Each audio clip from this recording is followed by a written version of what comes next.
Oke, bismillahirrahmanirrahim. Assalamualaikum warahmatullahi wabarakatuh. Perkenalkan, nama saya Muhammad Syahrir. Dari sini akan mempresentasikan topik saya yang berkaitan dengan hibah fundamental ya, yang saya dapat tahun 2025 ya. Di sini saya sebagai ketua Muhammad Syahrir, saya dari Universitas Bumi Gora Mataram ya. Di sini ada 3 anggota saya. Anggota pertama Rifki Hamad dari Universitas Bumi Gora Mataram juga. Terus anggota kedua Bahtiar Imran, dosen di Universitas Teknologi Mataram.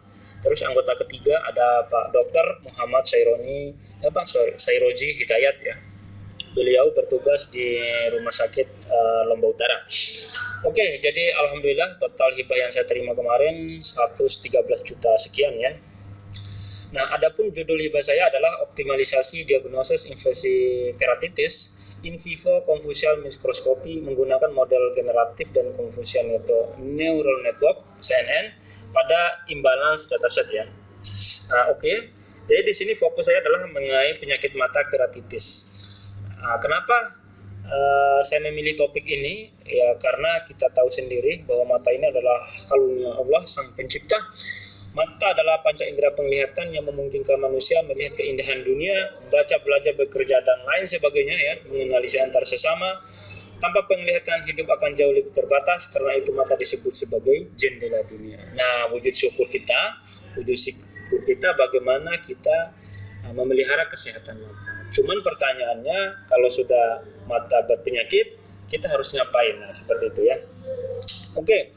Di sini saya membahas tentang penyakit mata keratitis ya. Apa sih penyakit mata keratitis? Penyakit mata keratitis adalah peradangan pada kornea mata, yaitu lapisan bening di bagian depan bola mata yang berfungsi memfokuskan cahaya agar kita bisa melihat dengan jelas. Jika kornea meradang, maka penglihatan menjadi buram, nyeri, dan silau ya. Oke. Bagaimana dengan penyakit mata pada kasus global ya, baik di Indonesia maupun di mancanegara? Jadi keratitis ini merupakan penyebab kebutaan kornea kelima yang paling signifikan secara global ya. Ini ada beberapa referensi yang saya dapat, udah saya langsung masukin ya. Salah satu bentuk yang paling serius adalah fungal keratitis. Di sini saya singkat FK ya. Jadi ini yang bertanggung jawab atas hampir setengah dari seluruh kasus keratitis mikroban di negara-negara berkembang, terutama di kawasan tropis ya, seperti Indonesia ini adalah kawasan tropis. FK seringkali mengarah pada gangguan penglihatan yang berat atau kebutaan permanen dengan sekitar 25%. Pasien memerlukan intervensi bedah yang invasif dan berbiaya tinggi. Nah, di sini mulai masalahnya. Jadi sederhananya begini. Jadi untuk diagnosis keratitis itu ada alatnya namanya in vivo convolutional mikroskopi. Jadi ada mikroskop nanti dipasang jadi pasiennya itu berdiri di belakang alat itu, kemudian dia memasang matanya. Nah, nanti di sana ada teknisi atau operatornya ya. Jadi operator ini enggak main-main ya. Jadi operatornya juga harus berpengalaman, harus berpendidikan ya, pokoknya harus pintar mengendalikan alat ini ya. Jadi masalahnya cukup banyak ya. Pertama biaya, yang kedua mengenai alat, serta ketergantungan pada operatornya ya. Jadi itu masalahnya. Nah,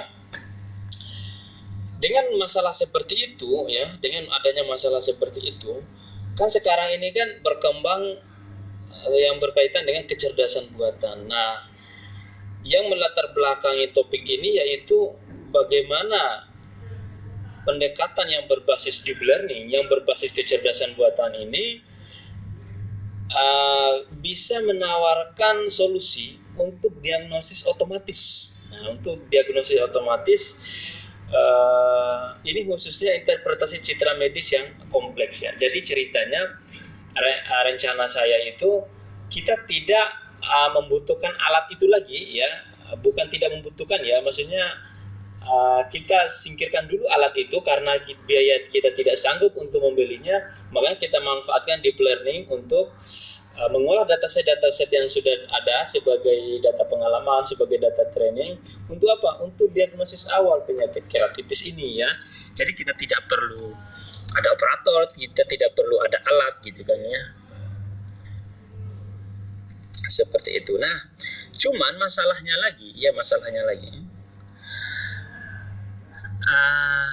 dataset yang akan saya gunakan di sini adalah dataset gambar, yaitu ini pembagiannya itu ada 1391 untuk penyakit keratitis angkat acan hamuba ya, AK, dan 863 fungal keratitis, 536 normal, dan hanya 231 yang non spesifik keratitis ya. Nah, jadi ketimpangan inilah yang menyebabkan model yang akan kita buat nanti itu biasanya terhadap kelas mayoritas dan mengabaikan kelas minoritas yang justru kritikal dalam konteks diagnosis ya. Di lain sisi, deep learning membutuhkan data besar tetapi akses data medis sering terbatas. Nah, jadi sini ceritanya, kita kan sudah punya data, cuman data ini dia tidak balance ya, yang berkaitan dengan kelasnya. Makanya meskipun kita bisa menggunakan deep learning, nanti hasilnya tidak maksimal. Karena apa? Karena datasetnya nggak balance gitu sederhananya ya. Nah, jadi bagaimana selanjutnya? Nah, selanjutnya kita balancekan dulu datanya, baru kita bisa masuk kepada model CNN tadi ya. Oke. Untuk balance data itu ada beberapa yang paling sering digunakan ya, ada beberapa, yaitu ada GAN sama SMOT ya. Nah, di sini saya menggunakan GAN ya, Generative Adversarial Network ya, GAN. Jadi dia ini menawarkan pendekatan yang lebih canggih dengan menghasilkan sampel sintetis baru dari kelas minoritas tanpa mengulang data yang ada ya.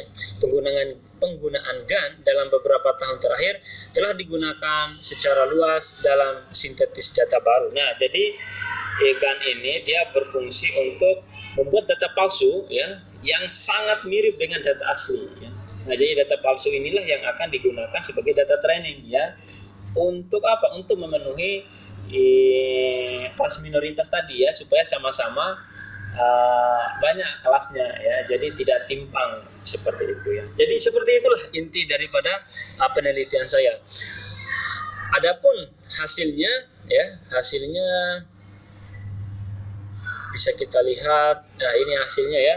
Jadi akurasinya mobile-nya itu 94 sekian, terus exception 84 sekian ya. Nah, di sini ada dua perbandingan ya, yaitu skenario data balance dan yang tidak balance. Nah, di sini cuma masalahnya data yang tidak balance ini akurasinya lebih tinggi ya. Nah, cuman ya, lebih tingginya itu belum mewakili hasil sepenuhnya baik gitu kan ya. Makanya alangkah lebih baiknya kita memilih, walaupun dia sedikit rendah, tapi kita akan menggunakan hasil dari balance data ini untuk kita gunakan supaya apa? Supaya mendapatkan model terbaik itu ya. Jadi seperti itu.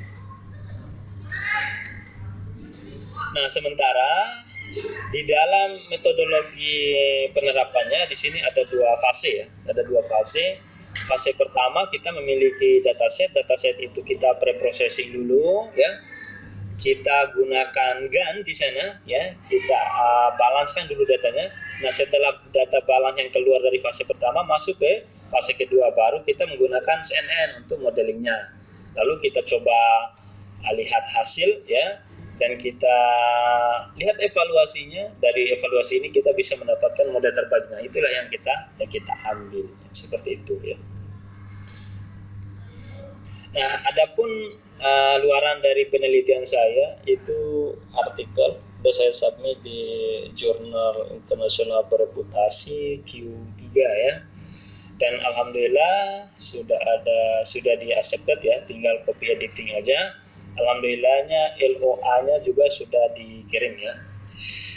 Oke, saya ucapkan terima kasih banyak kepada Kemendikbud ya, Kemendikbud yang risetnya ya, riset dan teknologi, atas hibah dan bantuannya. Mudah-mudahan ini terus berlanjut untuk tahun-tahun berikutnya. Lebih dan kurangnya saya mohon maaf. Assalamualaikum warahmatullahi wabarakatuh.